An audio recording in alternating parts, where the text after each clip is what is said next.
Take your hammer. See, as I push down, once this is mounted back up, so let's see it.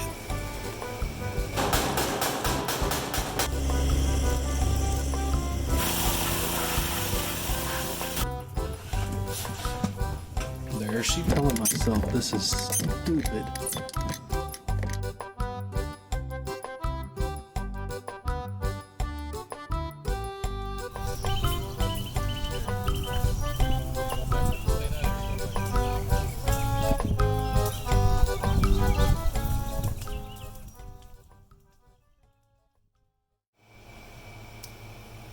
Okay, I just figured this out, and maybe a lot of people already knew this, but if you want an easy way to figure out if a blade is bent, or if it's going to cut uneven, which is all I care about, and it works for 1 blade, 2 blade, 3 blade. I don't think they make a 4 blade deck, but anyway, it doesn't matter. Just lay it on a piece of wood here at the center, because this will be like the mounting flange for the spindle. So this represents that the blade is bolted up to your mower, whether it's a riding mower like I got right here that you can't see, or a push mower, or whatever, it doesn't matter. And then you can just measure. This is the cut. This is where all the cutting happens, out here in these last inch, 2 inches. This doesn't do nothing. It's all the cutting happens right here. So 2 1/4, and this is what, 2 1/2, I think, I'm close to.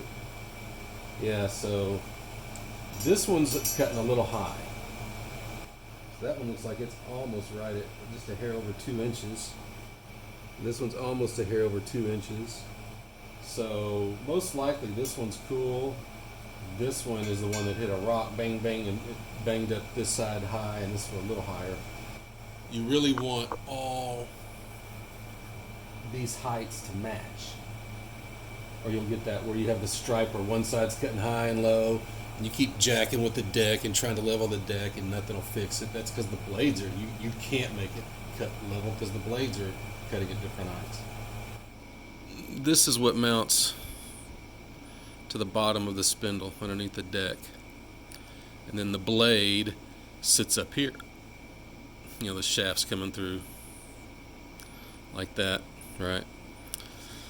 Blade goes up, then a couple of washers and a nut. Well, when I took it all apart, this thing fell out. And as this is sitting underneath the deck like that, this little thing is what locates the blade.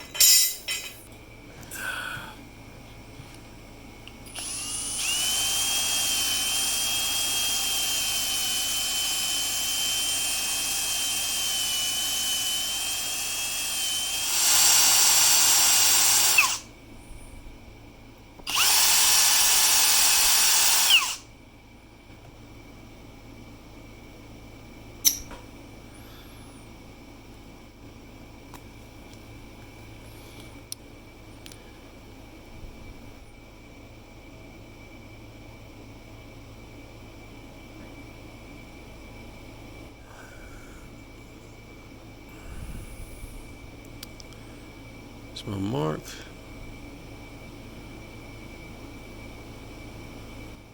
There it is right there, and that's what's going to center this blade.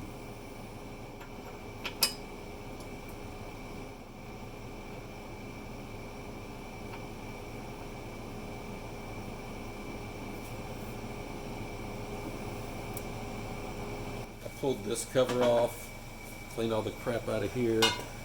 Then it gets, I pulled this off because grass will be sticking out. It just gets on my nerves. Because I'm getting ready to grease this. The grease fitting's hard to get to without taking that cover off. Anyway, I had this off. I'm like, man, I am tired of this. It just aggravates me seeing little pieces of grass sticking out. So I'm going to clean this thing up and then seal it on there.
So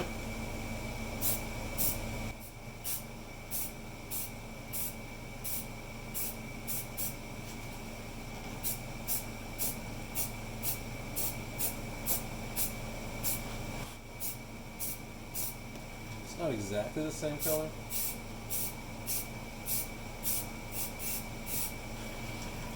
But I mean, it's less conspicuous than brown.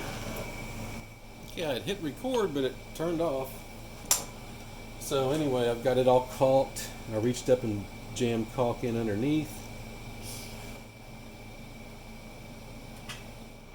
See, it's nice and sealed.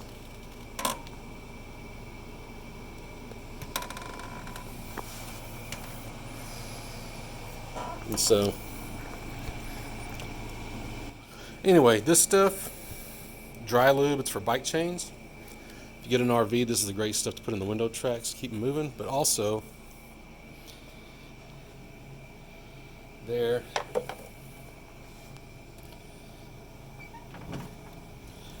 especially if you've got an exposed steering gear or anything like this stuff works good because it'll lube it up. But you know, on these lawnmowers, the steering gear is completely exposed, and so if you put grease on it, you're just going to attract dirt and a bunch of garbage. But that stuff works really good, and it doesn't attract any dust. All right, I'm going to go mow, man. See ya.